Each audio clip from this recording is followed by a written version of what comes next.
Sementara itu, pertumbuhan ekonomi Indonesia sepanjang 2026 diperkirakan mencapai 5% dengan rentang pada kisaran 4,95 sampai 5,05%.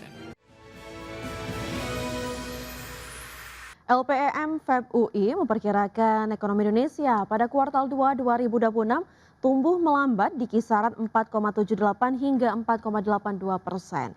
LPEM menyebut beberapa faktor penurunan pertumbuhan diantaranya high base effect yang tinggi dan tidak adanya dorongan musiman yang signifikan pada kuartal 2 2026. LPEM FEB UI memperkirakan ekonomi Indonesia pada kuartal 2 2026 tumbuh sebesar 4,80% secara tahunan dengan kisaran 4,78 hingga 4,82%. Sementara itu, pertumbuhan ekonomi Indonesia sepanjang 2026 diperkirakan mencapai 5% dengan rentang pada kisaran 4,95 sampai 5,05%. Ekonom makroekonomi dan pasar keuangan LPEM FEB UI, Tengku Rifki memaparkan, salah satu faktor penurunan pertumbuhan ekonomi ini karena adanya high base effect yang tinggi.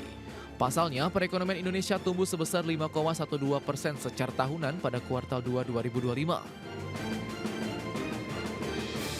Selain itu, tidak terdapat dorongan musiman yang signifikan pada kuartal 2 2026 karena Ramadan dan Idul Fitri berlangsung pada kuartal 1 2026.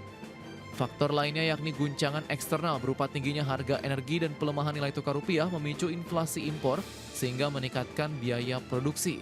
Kemudian keputusan pemerintah untuk menaikkan harga Pertamax juga dinilai turut menggerus daya beli masyarakat melalui kenaikan harga barang dan biaya transportasi. Berbagai sumber, IDX Channel. Ya, Otoritas Jasa Keuangan menargetkan aturan demutualisasi Bursa Efek Indonesia rampung pada pekan kedua September 2026. OJK juga menargetkan demutualisasi dapat berlaku pada kuartal 3 2026. Kepala Eksekutif Pengawas Pasar Modal Keuangan Derivatif dan Bursa Karbon OJK, Hasan Fazwi mengatakan Undang-Undang P2SK memang membawa perubahan mendasar terhadap struktur pemegang saham Bursa Efek Indonesia. Adapun OJK saat ini sedang dalam proses perumusan rancangan peraturan OJK mengenai demutualisasi dan juga pemegang saham Bursa Efek.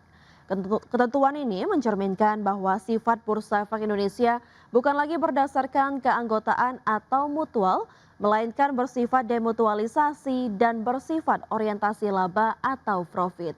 Dengan sifat demutualisasi, Bursa Efek Indonesia dimungkinkan menjadi perusahaan terbuka untuk umum nantinya.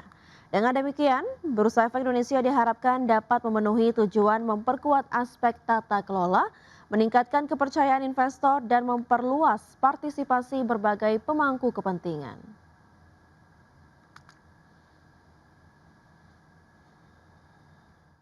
Terima kasih Anda masih bergabung sama kami. Pemirsa, PT Pertamina Geothermal Energy Tbk memperluas pengembangan bisnis melalui penyiapan berbagai sumber pendapatan baru berbasis panas bumi.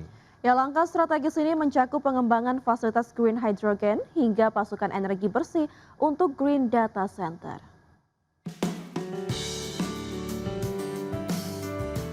PT Pertamina Geothermal Energy Tbk atau PGEO menyiapkan arah baru pengembangan bisnis dengan tidak lagi berfokus pada pembangkitan listrik semata.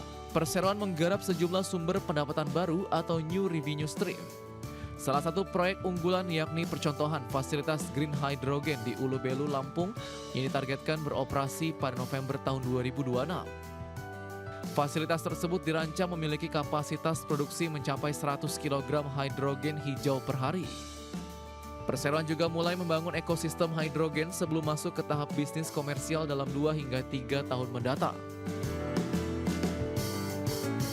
Selain pengembangan hidrogen hijau, Perseroan membidik peluang bisnis dari maraknya pertumbuhan industri pusat data di Indonesia. Direktur Utama PGE Ahmad Yani menegaskan, Perseroan tidak masuk sebagai operator melainkan bertindak sebagai penyedia pasokan listrik hijau. Langkah ini ditujukan untuk mendukung kebutuhan daya ramah lingkungan bagi operasional Green Data Center. Direktur Eksplorasi dan Pengembangan PGE Edwil Suzandi menambahkan bahwa kajian teknis bersama para pelaku industri saat ini menunjukkan hasil yang sangat positif. Perseroan juga membuka peluang optimalisasi panas bumi melalui ekstraksi mineral atau mineral extraction dari fluida geotermal. Di samping itu, potensi pemanfaatan kawasan geowisata atau geoturism serta pengembangan green ammonia turut digarap secara intensif. Manajemen meyakini diversifikasi bisnis turunan ini akan menjadi pendorong utama pertumbuhan jangka panjang perseroan. Strategi ini sekaligus memperkuat posisi PGEO sebagai pelopor transformasi energi hijau yang berkelanjutan di tanah air. Berbagai sumber IDX Channel. PT Jaswindo 3 Perkasa Tbk membukukan penjualan sebesar Rp672,9 miliar di sepanjang semester pertama tahun 2026. Ya, kinerja stabil ini ditopang oleh pertumbuhan permintaan dokumen security seperti IKTP dan komponen paspor. PT Jaswindo 3 Perkasa Tbk mencatatkan kinerja keuangan yang relatif stabil sepanjang semester 1 tahun 2026. Emiten berkode JTPE ini meraih penjualan sebesar Rp672,9 miliar. Capaian ini tumbuh 1% secara tahunan jika dibandingkan periode yang sama tahun sebelumnya sebesar Rp666,50 miliar. Sementara itu, laba bersih perseroan pada paruh pertama tahun ini tercatat sebesar Rp90,1 miliar. Lini bisnis dokumen security masih menjadi penopang utama kinerja perseroan dengan kontribusi mencapai 90,3%. Penjualan segmen ini naik 3,3% menjadi Rp607 miliar hingga periode Juni 2026. Pertumbuhan ini didorong oleh peningkatan permintaan dokumen identitas IKTP, komponen paspor ekspor, serta produk high security dokumen lainnya. Dari sisi geografis, pasar domestik mendominasi sebesar 80,8% atau Rp544 miliar, sedangkan penjualan ekspor tercatat sebesar Rp129 miliar. Direktur Utama JTPE Alan Wibisono Oi menyampaikan bahwa perseroan terus melakukan inovasi solusi keamanan terpadu. Perseroan tidak hanya mengandalkan dokumen identitas tetapi juga memperluas penetrasi ke teknologi Radio Frequency Identification atau RFID. Untuk memperkuat kapabilitas tersebut, Perseroan telah menjalin joint venture dengan mitra strategis asal Hong Kong. Langkah strategis ini diharapkan dapat mengukuhkan daya saing Perseroan sebagai penyedia dokumen security terintegrasi di pasar domestik maupun global. Berbagai sumber IDX Channel. PT Platinum Wahab Nusantara Tbk membukukan penjualan sebesar Rp327,35 miliar sepanjang semester 1 tahun 2026. Pencapaian ini menjadi titik balik kinerja perseroan yang sukses berbalik mencetak laba bersih sebesar Rp2,5 miliar. PT Platinum Wahab Nusantara Tbk mencatatkan pemulihan kinerja keuangan yang signifikan pada semester 1 tahun 2026. Mengutip laporan keuangan interim Perseroan pada Selasa 4 Agustus 2026, emiten berkode Teguk ini mengantongi penjualan sebesar Rp327,35 miliar. Capaian ini membawa Perseroan berbalik mencetak laba bersih sebesar Rp2,50 miliar. Hasil positif ini menjadi titik balik dibandingkan periode yang sama tahun lalu ketika Perseroan masih membukukan rugi bersih Rp8,44 miliar.